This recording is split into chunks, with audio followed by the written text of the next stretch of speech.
Hi. Hi, everyone. This is so cool. I can't believe I did this because I'm unbelievably lame. All right. Hi, Em. Hi, Nana 2013. I am lame. Listen, I know what I'm good at. This is not one of them. These are not one of the things. I can't parallel park either. Oh, come on, Mackenzie. You're just being nice to me. I can't. I'm like so happy that I should just leave now while we're having great success.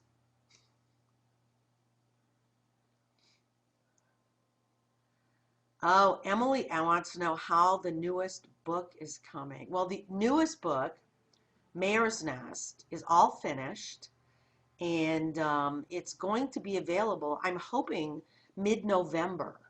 Um, Everything is just coming along great. I'm just they're sort of designing the cover right now. I really love this story, so it's really different from anything I've ever done before. And that's really exciting, but also incredibly scary.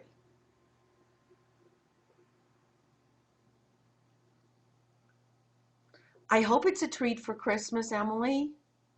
I really do. Um, it's so scary after you write a book. Everyone says, "Oh, it's so exciting." Yeah, it is exciting, but the thing is, it's also horrifying. Especially this book because I've worked on it for off and on for almost 10 years. And whereas most of my other books are told from a child's viewpoint, or in Gibby's case, from a brain damaged young woman, this is told from a mother's viewpoint. And it's not a sister type relationship, but a mother daughter relationship. A Word with Kate wants to know, two-part question. Which of your books was the easiest to write and which was the hardest? Gosh, I think they're all really, really hard to write. I I don't really know. I was gonna have to say that maybe Tomorrow River was the hardest because it deals with such hard subject matter. These two little girls are in such a dire situation. So I spent a lot of the time crying when I was writing it, especially when we get to, horrifying parts. Um, and and so that was hard. That was difficult. Maybe the easiest books are maybe Land of 100 Wonders, because I loved Gibby so much and I loved her outlook on life so much, that her positivity just sort of propelled me through the book. Okay. Savvy Bookworm wants to know, is there a place you like to go most to get inspired by my writing? Right where I'm sitting right now. See, this is my house. This is my desk. I'm going to move the camera, okay? Here we go. I'm going to let you look around. See all this stuff, 9 million Post-its and everything? That's all, that's all my junk. I can't actually, let's see, all of this, stacks and stacks. Oh, there's my living room. There we go. Um, I can only write in one place. I have friends who can write on laptops and go to motels and go, oh, I'm going to write my book today. I mean, that is completely horrifying to me. Completely. The idea of that is absurd. I could never do that in a million years. I'm like a baseball player or something. I've got all these superstitions, and I have to be in my chair, I have to be here by a certain time. This is it, right here in my black chair. I think it's pronounced Elizabeth. Where do you get your inspirations? From my mind, mostly. From my subconscious. I get up really, really early to write, and right when I'm sort of still in that dream state. Um, and usually the first thing that will a feeling comes over me where I want to be in a certain place for a certain amount of time. Like, if I want to be down south, or like for Tomorrow River, I just started to get this feeling that that's where I wanted to set the next book. So setting happens. I could even, it could also be a picture. A lot of times visually I'll see something and it will make me think. I guess it is a lot of visual stuff that I'll notice. Not so much news stories or things like that, or articles. Mostly I'll see something in life. Tomorrow River, though, that was inspired by a true story. And Whistling in the Dark, of course, inspired by a true story, as was Good Graces. Tomorrow River, I guess almost, I write something sort of like true fiction. So much of my stuff comes from parts of my own life and not so much from the outside world. Mackenzie wants to know if I read reviews of my books, and if so, do I pay any attention to them or let them influence my writing? Oh, I try not to read the reviews, and yet sometimes I do. And if they're really not very good, which I've been really lucky, I haven't gotten a lot of those, but every once in a while I will. And there have been reviews where I've thought, I get real mad at first, how dare you say that about my book? But then after I think about something, I'll think, that person was right. That could be something I could use. So I think it's a guarded way to look at reviews. If I can look at them, and once I get past the, oh no, you don't like my baby stage, and kind of stand back and look at it intellectually, I can sometimes really get great feedback. Thank you for loving my writing space. I love it too. I want to show you too, while I have this chance, you're going to all think I'm pathetic. But this is my grandchild, Charlie. You can't probably see because of the, reflection. Oh, there he is a little bit. Isn't he the most gorgeous thing on the planet? He inspires me. And then, hold on. I have books around me that inspire me too. I loved the book trailer because I don't know that BookTrib knew that this is my favorite book, but they used the soundtrack of To Kill a Mockingbird, and I started crying, of course. And I have all sorts of little props, to help me and keep me in, like enormous amounts of caffeine.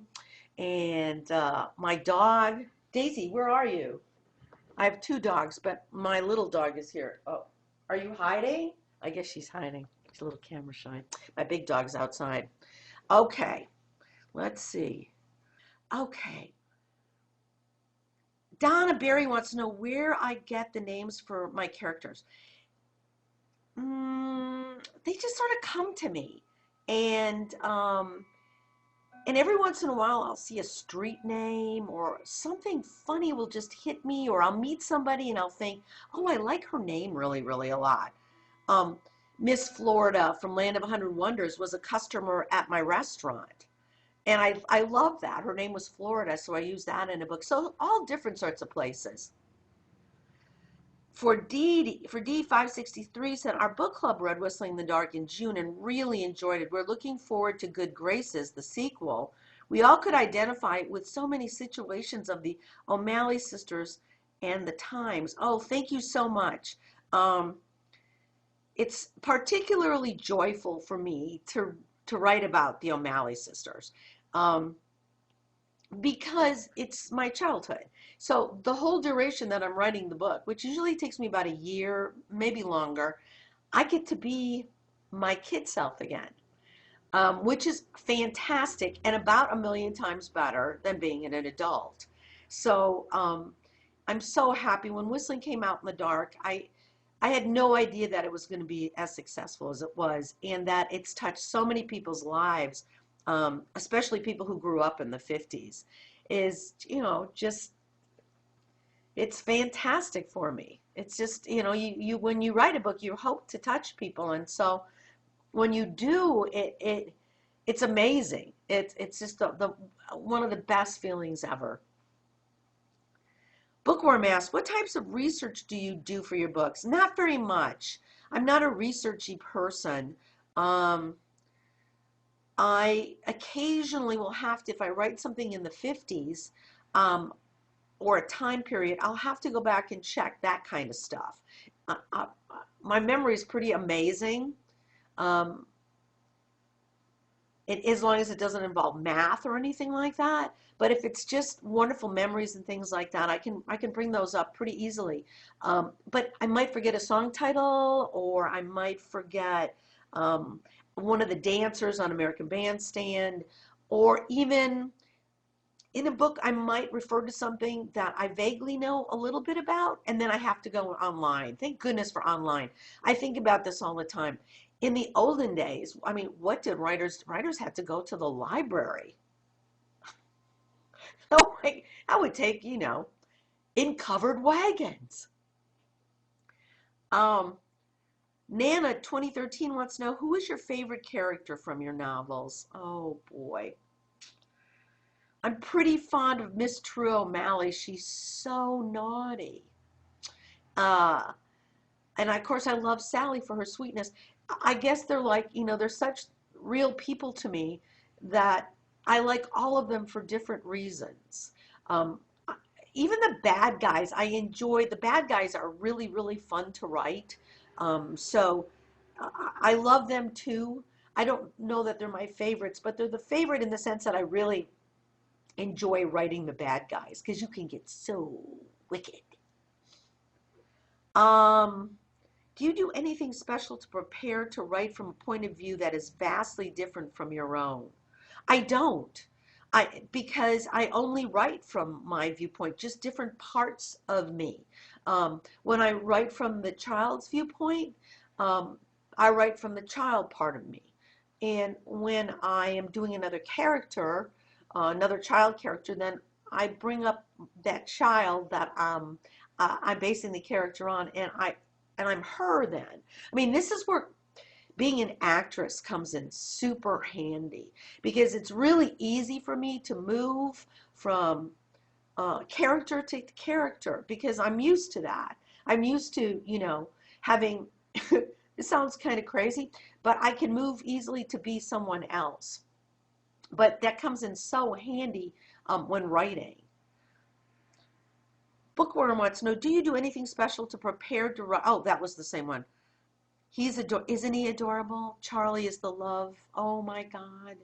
You know, before my daughter had a baby, I just want to go off on this a little bit. Before my daughter had a baby, and all these people would come up to me and say, oh, you're going to love being a grandma.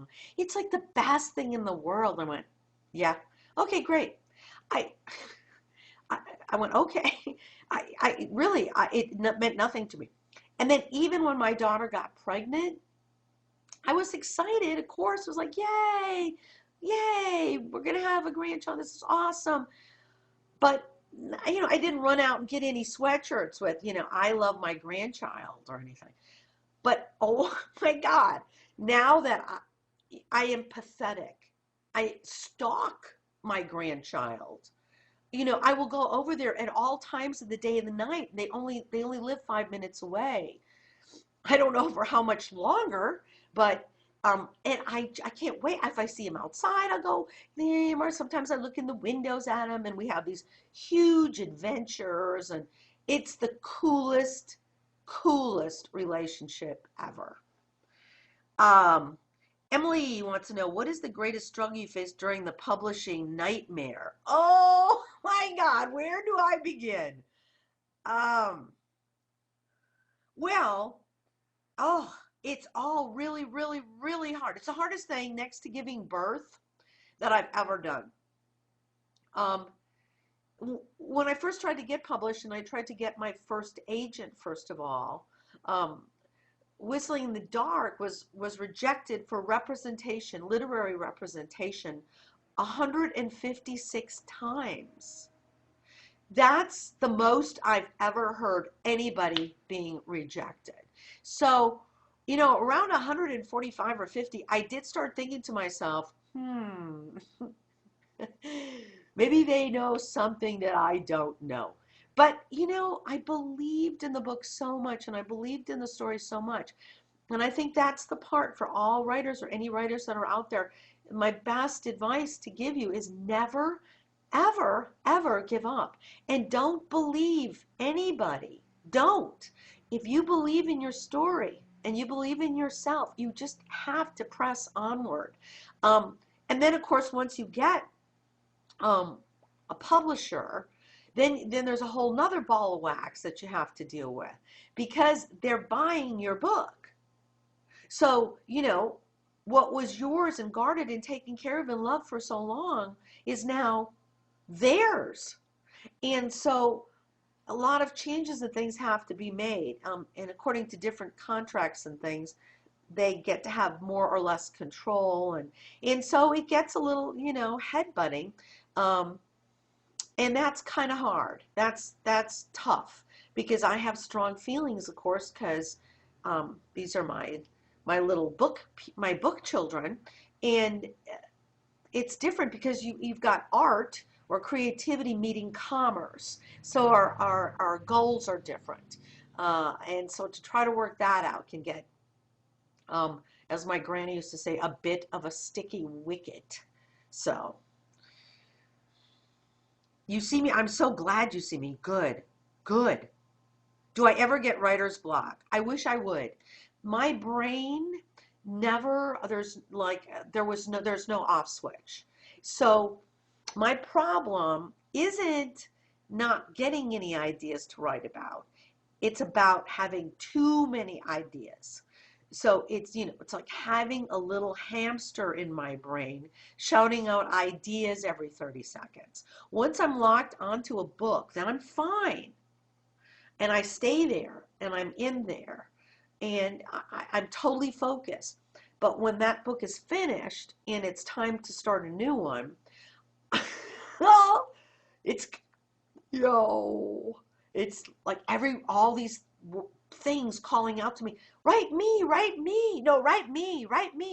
And eventually they all sort of have this big argument, and then whoever wrestles whoever to the ground wins, and that's the one that I go with.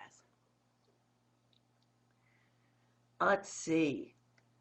Janet Barnes wants to know, ever think about writing other genres? Oh yeah, I do. I want to write a YA book really, really badly. I don't know how much YA you guys are reading, but some of this stuff is just fantastic. It cuts to the real core of things. And I love it. Very emotional. I love the quick dialogue. And I think I might be okay at it because I can do kid characters all right. So I'd really like to try that. I also want to write a really twisted YA. Like I really loved Gone Girl, Gillian Flynn's book, and I've been kind of a horror fan for a long time. So like I have seen every horror movie ever made, and I love psychological suspense. So something twisted like that, that would be really cool. Also, though, I already have another book completely finished, which is another mother story, a woman actually. It's more of a woman story about a woman who feels very cut off from her life and her family and her friends, middle-aged, and she feels very alone. And she gets sick and very seriously ill, and she comes up with a really unusual way to deal with it. And I'm having a lot of fun with that, so we'll see. Maybe after that, the YA. Hi, Sharon. 4D wants to know, do you see yourself in any of your characters? All of them. All of them. I don't think that I could, even the bad ones. I don't know that you can write without having a sense. We're all so complicated as people. And we choose the elements of us, ourselves, that we want to be. But we can all be very bad. And we all have scary parts of our personality that if magnified can go somewhere. And you have to be willing, I think, when you write, to imagine that. What would happen if this would happen? What would I do if that? How would I be if I was this person? So I don't think I've ever written a character that I haven't seen myself in, or someone I know very close, you know, some that I'm very close to. I'm not that kind of writer who can like write things that set on different planets or in places that I've never been. I need to experience something in order to make it happen, for it to be real, and because authenticity is so, so super important to me.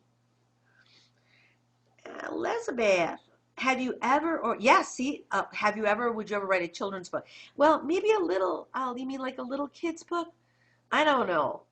Maybe I would never have said that, but I'm thinking I'd like to write one for Charlie at some point, I think. That would be pretty cool. Maybe a grandmother little baby one or something. I don't know. I love to write so much that I'd write anything, you know.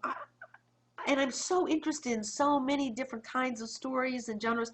I read across all genres and all kinds of books. There's only a couple areas that that I don't really get into. When I was younger, I read a lot of I guess you call it romantic suspense or something. I love those books, like Nora Roberts and things. I don't read those anymore. Um, and I don't, and probably not too much hardcore sci-fi. I don't really read that, but everything else I read. Oh, 4D wants to know, what do I do in my downtime? I like to hike, and I get great ideas when I go hiking. Wisconsin is so beautiful, and I have access to so many really gorgeous places to hike, like the woods uh, and the beach at Lake Michigan. And I like to ride my bike. I love to watch my daughter ride horses. I like to hang out at barns a lot because I love horses. Um, I play with my dogs and take my dogs with me. I read. I bake. I'm a horrible cook. I don't cook at all. Um, and I really like to watch reality TV and other TV. I love television. I love anything on TV pretty much too. I guess books, well, not everything, but I do really like to watch TV at night when I just want to chill. I love to zone out on TV. Um, huh. Which episode of Laverne and Shirley were you in? Bookworm wants to know. I was in an episode called Take Two, They're Small, and I guest starred. Laverne and Shirley was set up in a way where a lot of times there'd be two people in each show who would cause Laverne and Shirley problems. And Debbie White played my sister, and she and I were at the factory to torment um, good old Laverne and Shirley. And it was one of, in my opinion, not because of me, but it was one of the other guest stars were two little people. And the two guys were fantastic, and Lenny and Squiggy were fantastic. It was a great experience. Um, Fun, just fun. Every once in a while somebody sends it. It's online. I cannot believe how high my breasts were at that point in my life. Um, Emily loves Gone Girl too. Doesn't everybody? Bookworm wants to know, besides Gillian Flynn, what else are you reading right now? Right now, I am reading a bunch of YA because I'm really interested in it. Um, I tend to read two or three books at a time, depending upon what mood I'm in at any particular time. Um, I'm reading, let's see, I'm reading Shine, Shine, Shine by Lydia Netzker and really enjoying that a lot. It's really good. Um, Also, the Unlikely Pilgrimage of Harold Fry, I've got on the burner. I've just started that. Um, and I'm looking forward to Louise Penny's new book. I really like her. She's awesome and has a continuing series. And I think that comes out like maybe it's out now and I forgot to pick it up. I'll go pick it up. Okay. Lynn wants to know, how do you find that perfect voice you use when writing Sally? Because it's me. It's that part of me, that little part of me. Aren't we all just still little girls, really? I mean, we are little girls with skills, and we can all access that. And it's just I get into the habit of accessing it. And once you get there, I can access it more easily over time. But I really think all of us are just really kids at heart. And as adults, we've built up armor that we wear. And it's the whole, but who we really are is who we are as, and we're as kids, our essence, our real souls. And I can get to that. I can get to that pretty easily. Oh, Savvy Bookworm wants to know. Oh, I'm sorry. Elizabeth wants to know, do you ever base your fictional characters on real people? Yes, I do. How do I make them so real? Um, I think that I'm just really lucky that way. I'm just, it's almost kind of like a, I don't know how I can do it, but I can just jump in. I can just jump in there and be somebody. And if I'm really being real and really being honest, and that can get scary. So it used to scare me, but it doesn't anymore. Now it feels really comforting. Um, and I just try to really be that person when I'm writing. And when I am that person, I just think it comes naturally. Just something, I don't know, just some wacky wiring or something. Savvy Bookworm, what's your advice for someone wanting to write his or her first book? Okay, discipline. Every day. You need to write every single day. No exceptions. There's not a day that I don't write. Even Christmas morning. I write for 5 to 6, sometimes 7 hours a day. But that's my job. And if you are starting to write, you need to get into the habit of writing at least an hour, or if you can do more, great. But even if you can't, if you can only do 5 or 10 minutes, because you're setting up a world for yourself. And the more you can stay in that world and the more you can write, then the better you get at it. If you write and then leave and then don't come back for a while, well, it's like any other relationship, right? The more you see people, the closer you feel. The less you see people, it can be much harder to start feeling close again. Number one, discipline. Number two, write every day. Number three, don't listen to what anybody else tells you about your writing. Now, a lot of people are going to disagree with that, but I feel extremely strongly about that. Um, you have to remember, to a certain point, writing is subjective. There's good writing and there's not so good writing.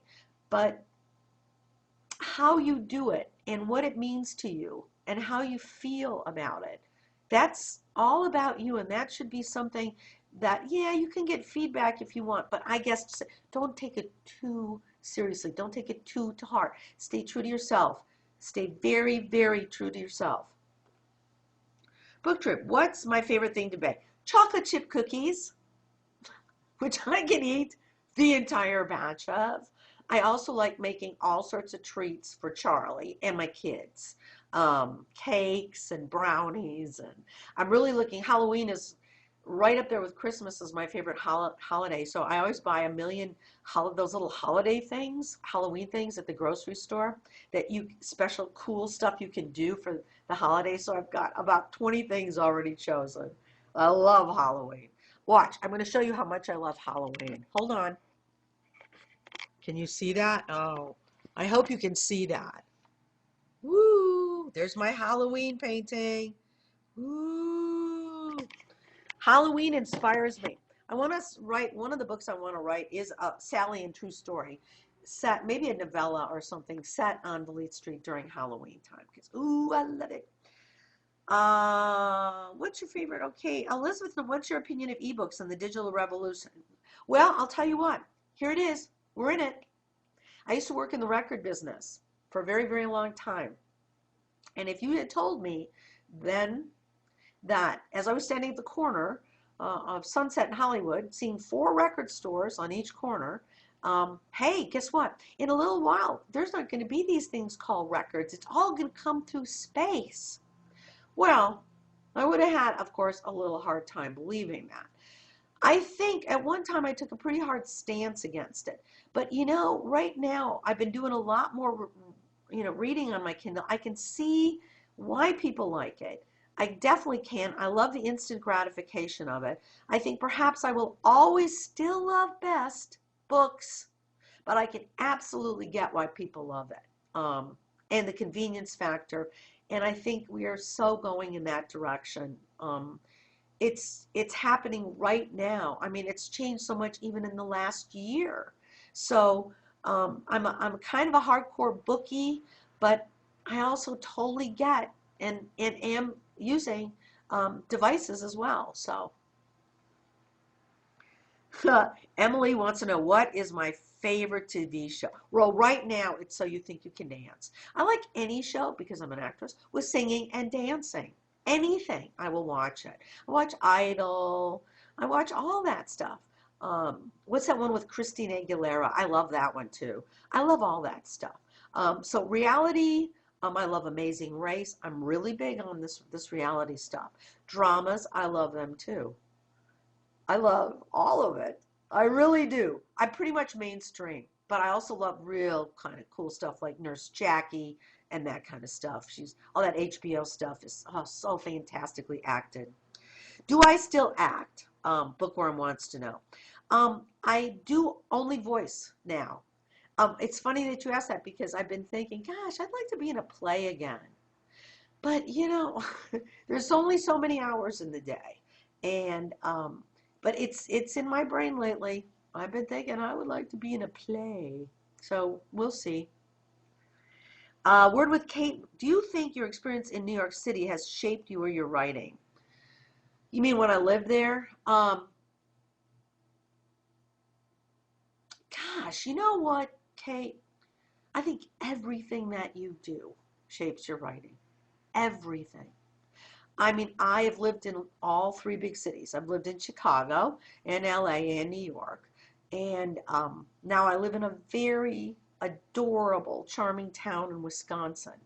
Um, all of everything that I've ever done in my life, the good, the bad, everything impacts my writing and your writing. I think everyone can't separate that out. I think it's kind of cool to get out and do different things and see different things, especially when you're young. It's because it broadens your horizon a lot. It gives you just different looks at so many different cultures and people. And I think that's really super valuable. And I still get out, I get out down to the big city. I'm so close to Chicago. But I think, yeah, I think every place everything in every place, and every food you've ever eaten, and every smell you've ever smelled, or every person you've ever talked to. So your head, what an amazing computer. And you can get in there and pull that stuff out. Okay, Mackenzie wants to know, 50 Shades of Grey, love it or leave it. Okay. All right. I will not go into a diatribe about this, but I will say this. Leave it. And if you would like to know my further opinions, please feel free to get in touch with me. Lit Girl says, you have such an interesting background. Do you think you'll ever go back to radio? I miss that too. It's funny. I would love to work for NPR. I'd love to work for an NPR station here in Milwaukee. I love radio. I love it. It's awesome. It's very much like writing, because you have an audience, but you can't see them or interact with them. I love it. There's pretty spontaneous stuff, and I did it for a long time, and so there's a special place in my heart for it. Bookworm wants to know, during the editing process, do you ask family and friends to help out? Yeah, I do. Everybody in my family, well, my son won't because he's so uncooperative.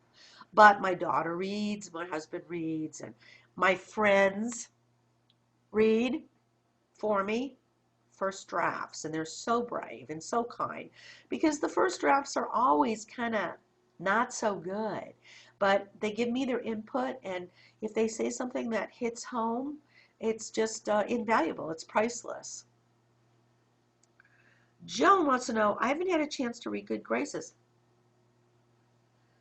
but loved Whistling in the Dark. Thank you. You're welcome, Joan, and thank you for reading it. And I do hope you pick up Graces. I really love Graces. It's a different kind of story, I think, than Whistling. I mean, we have all the same characters for the most part, and some new ones. But we see Sally affected from what happened in Whistling, and I loved doing that. It was hard for me to write because I didn't know how to write a sequel, so I had a lot to learn. So it was a real challenge, and I'm proud of it. Emily says, you better say leave it. Well, Emily, you know I feel that way. 4D says, did you always want to write? I was born to write. I was born to write and to be a mother. Those are the two things that I really feel that in my soul. I've written my whole life. I don't remember a time when I didn't write. I think I came out of my mother with a pencil in my hand. I really, it's me. It's part of me. And honestly, I do feel that writers are born that way. I think you can learn things. But I think I always wanted to be a great singer. I won't hurt you now by actually singing for you. But no matter how much lessons I took or practice, it was not to be. I wanted to do musical comedy on Broadway, but I couldn't because I don't have the chops. I don't have the pipes. I just wasn't born with it. There's certain things that we are given. There are many things that I was not given, but there are a couple things that I was. My love of children and my sense of nurturance and writing and my love of horses. Those are all the things I would say that have continued most throughout my life, the deep, deep core part. So yes, always. I can't imagine not writing. Jagged Otter wants to know, any tips for other writers on writing an authentic voice for a child narrator? I touched this a little bit. Well, first off, if you have kids around you, that can be really helpful. Eavesdrop, listen to them. There's rhythms. So if you look for external sources, hang out with a bunch of kids, number one. Number two, go inside of you and remember who you were and your friends and situations and time spent and how you were as a kid. And you're in here. So all you have to do is get you from here and here into these and onto the keyboard and the paper. It takes a little practice, but you can do it. You absolutely can. You'll just get into the groove of it. Okay. Mackenzie wants to know, what was the last movie that I saw in the theaters? Oh boy, I go to the movies like once or twice a week. Huge movie fan, of course. I didn't go last week. I usually go with my son, and he was out of town. So I'm going to tell you, let's see. I can tell you what I want to see next. I want to see the new Bourne Supremacy. I want to see that. And I also want to see this new one, the Bike Messenger one. I'm dying to see that. And there's a lot of scary stuff coming out for Halloween. Beasts of the Southern Wild I saw 2 movies ago. I saw the Wes Anderson movie with the child narrator. My biggest dream, one of my biggest dreams, I have quite a few biggest dreams, is I really, really want one of my books turned into a movie. I just want that so bad. It would be so awesome for me. And I'd love to play like one of the characters, one of the little characters, the old people. A Word with Kate. Have you been to all the places that you write about? Yep. Yes, I have. Obviously, I grew up for Whistling in the Dark and Good Graces, where it's at, in Milwaukee on the west side. Land of 100 Wonders is based on, actually, there is no place as Cray Ridge, but I based it on small town Kentucky. And I've got a real good feel of small town Kentucky because I grew up riding horses and showing horses. And so I spent a lot of time with folks from the South from the time that I was a little girl. And really one of the greatest compliments I ever get are from people from Kentucky. Go, oh, you just nailed that.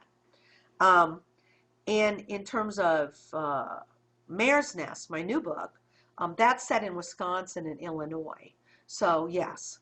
And Tomorrow River it was set in Lexington, Virginia, which is where my daughter went to college, and actually went to law school.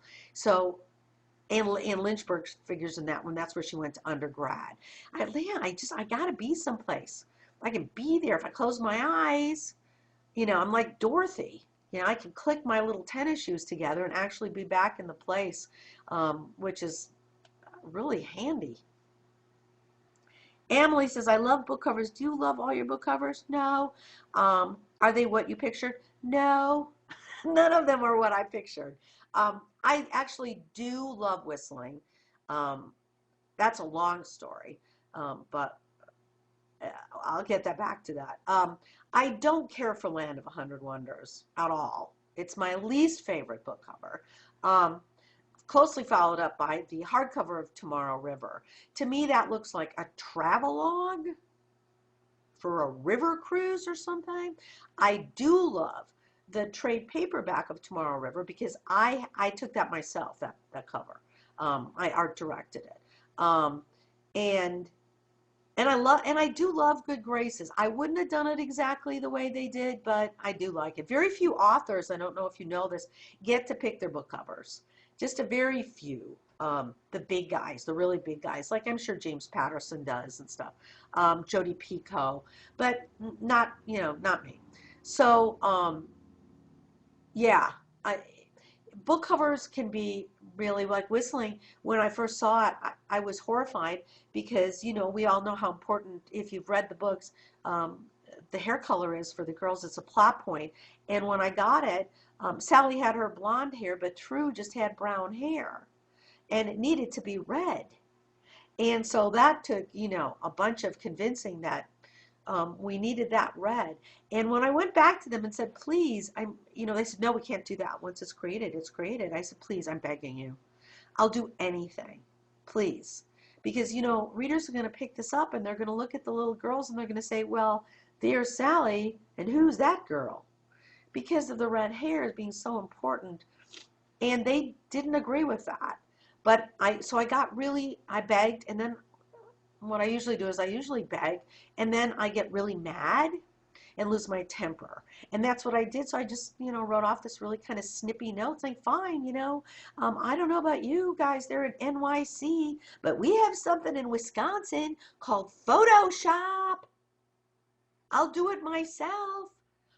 And you know how you do that? You kind of go off, and then you immediately go, uh-oh, what did I do? But 3 hours later, the cover came back, and she had her beautiful red hair. Same for Good Graces. They didn't want to do the red hair again.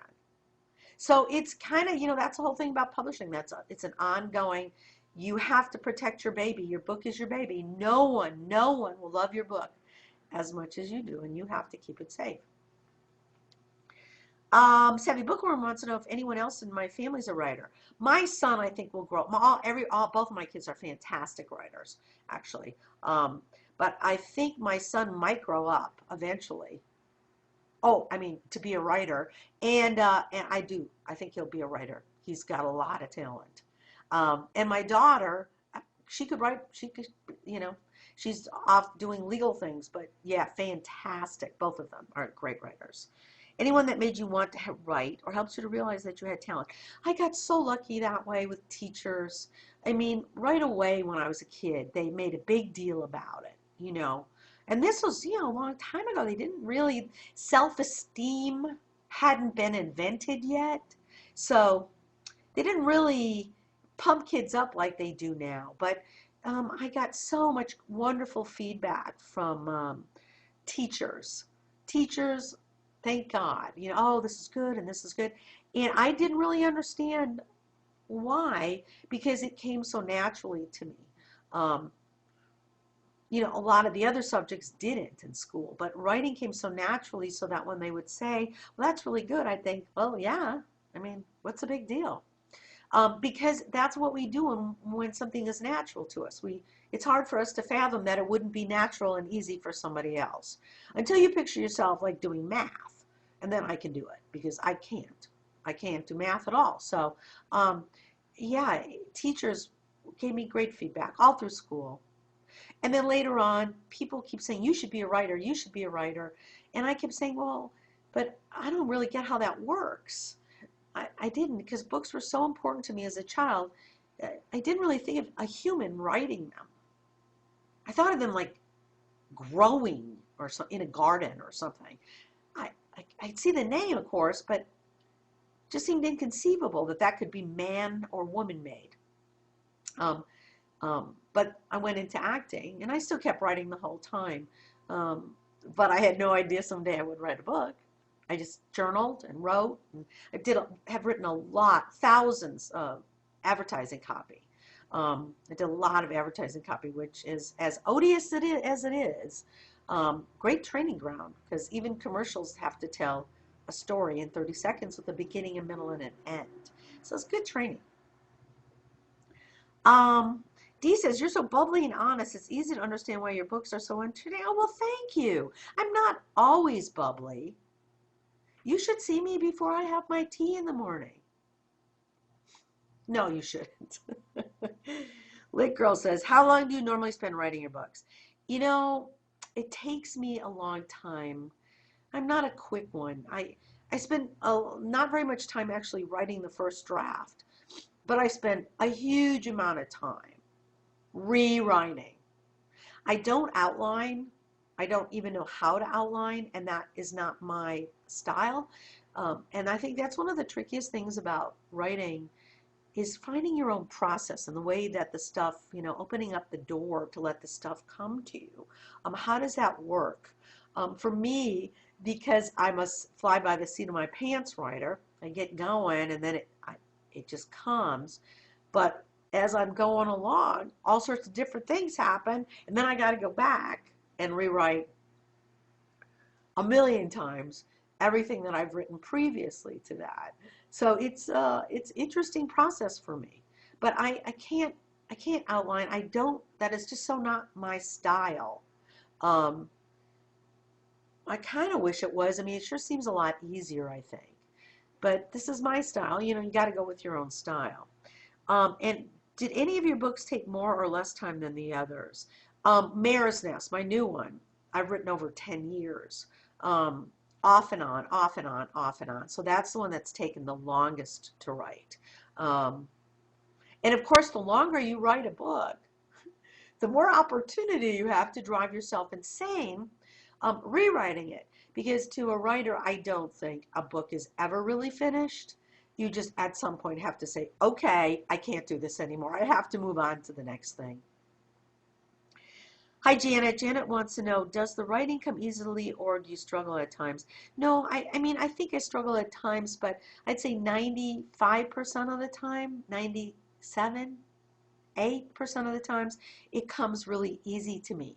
I try not to think too much when I write. I think that's partly what happens when people get writer's block. I don't think when I write, I just write. And it's kind of hard to describe that, but like right now, I'm not the same person I am when I write, because there's a different part of my brain that's engaged. When I write, I really get onto, I jump onto that right side of my brain and I stay there. And I let my subconscious do a lot of the work for me. So I'm just sort of along for the ride. I mean, I write stuff. I don't know what I'm going to write. And I write and I start thinking, I think my subconscious is hilarious. And it will say these hilarious things and make me laugh and make me cry. And when I get to the rewrite part, that's when I got to go left brain and start being very analytical and go, oh no, this isn't moving well. No, this has got to move quicker. I don't like a story that lags. I don't like a story that takes too dang much time. I like something to move along. I don't like too much description. I figure you're pretty smart or you wouldn't be reading my book. And I don't have to give you 3 pages of the tree's description. I like just feel a shot to give you an idea and let you participate in the story by filling in what you see in your brain when you read the book. Shelley says, which of your characters would you most, what a great question, Shelley. Which of your characters would you most like to invite to dinner and why? Ethel. I love Ethel from Whistling and Good Graces. I know we'd have an awesome time. I really would love to have dinner with her.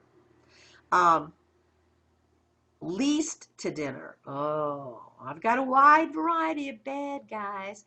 Maybe the Brandish boys from Land of a Hundred Wonders. The most despicable characters on the planet. They wouldn't even use silverware. They'd eat with their hands. Ah, wow, oh, yay, finally got through here. Hi. Hi, Leslie. Hi, Sharon. Do you already have another book in the works? Yeah, we talked about that. Mare's Nest will be out in November sometime. I'm thinking around mid-November.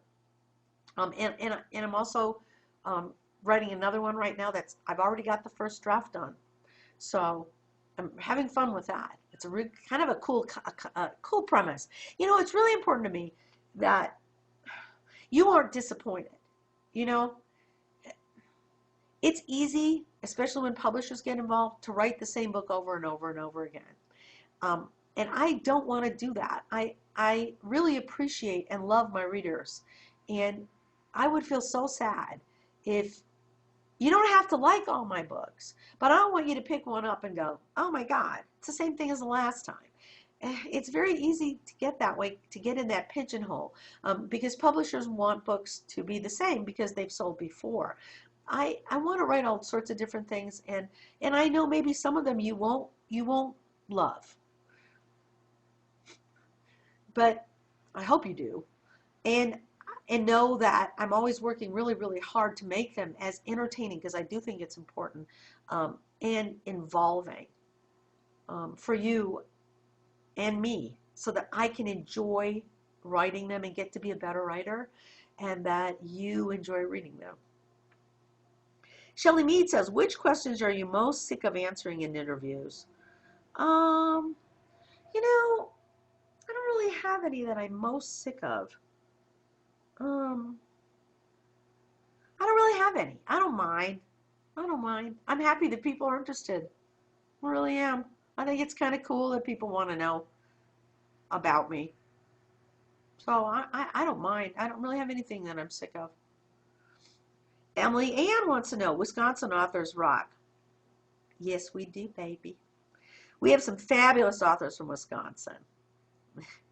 You being at the top of my list. Thank you, Em. We do. We've got Karen McQuestion. We've got Chris Radish.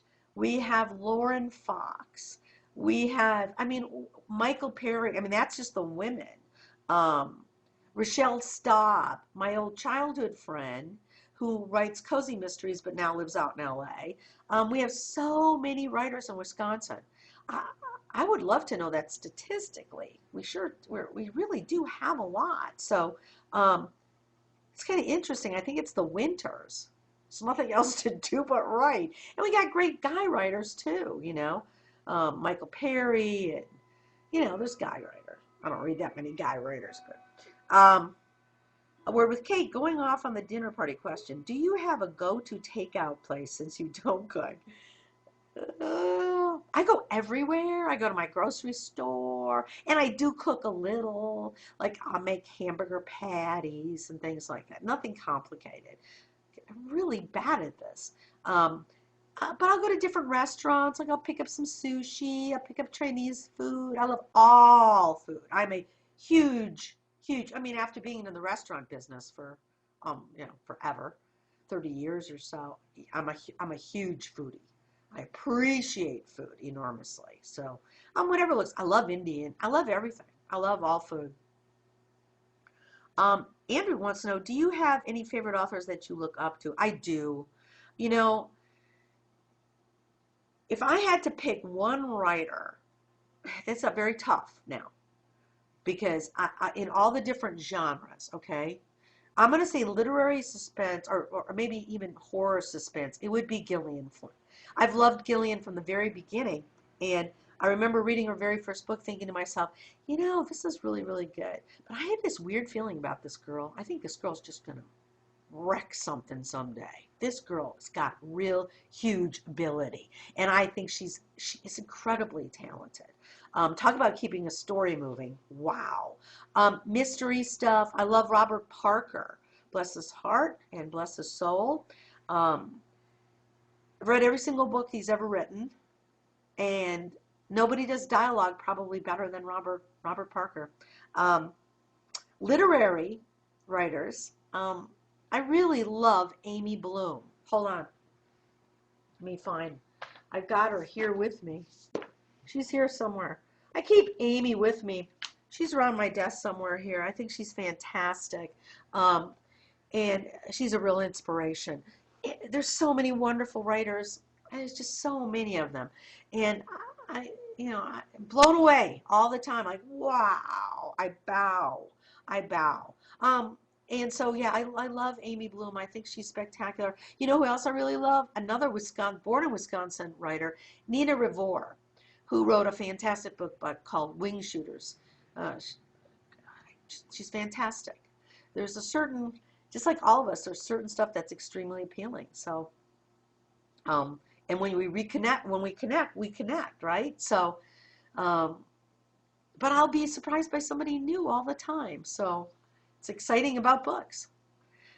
Shelley says, what's your go-to snack while you're writing? I don't eat when I write. This is what I do, Shelley. Excuse me, just for a second. Come here.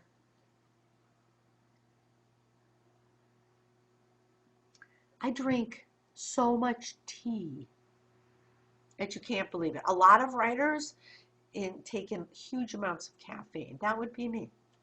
I'm not a big, I usually wait until I'm done writing for the day to go eat. I don't really snack. Okay, have you ever, Hula Monkey, have you ever written one of your dogs into one of your stories? I think every story I have has a dog in it because I love dogs. I have written In Mare's Nest because it's a novel based on a true story. I have my dog who we had at the time, two of them. Actually, I have only one of them in the story. My Springer Spaniel was such a great dog. She was Rudy. She was such a great dog. I love animals so much, and I always try to work them in the stories because they're a comfort to me to see them moving about in the story. Oh, yay! What's my favorite tea? My favorite tea is Earl Grey. I love Earl Grey tea. And who makes that? Is it God, I can't remember who. I'll have to go in the kitchen and get back to you on that one. Oh, yay, BookTrib. We're about to announce the winners. 10 lucky winners are going to snag a copy of Good Graces. Yay. Excellent. Who are they? Who are they? Oh, and the winners are 4D563, Sharon 3960, Emily Ann Lewis, Donna Berry, Elizabeth, Nana 2013, Janet Barnes, Lynn Austin Maupin, Joan Skanes, and Paula, I think it's Coro. Excellent, you guys. Thank you so much. Thank you so much for coming and visiting with me today. And thank you, Janet. Thank you. It's fun for me to be able to sit and chat with you guys. And if you want to learn more about me and my other books, come and visit me at my website, LesleyKagen.com. And I'm on Facebook too. I had a great time. Thank you guys. Braden and JD. Hi, Braden and JD. Hi. Thank you for having me. Thank you.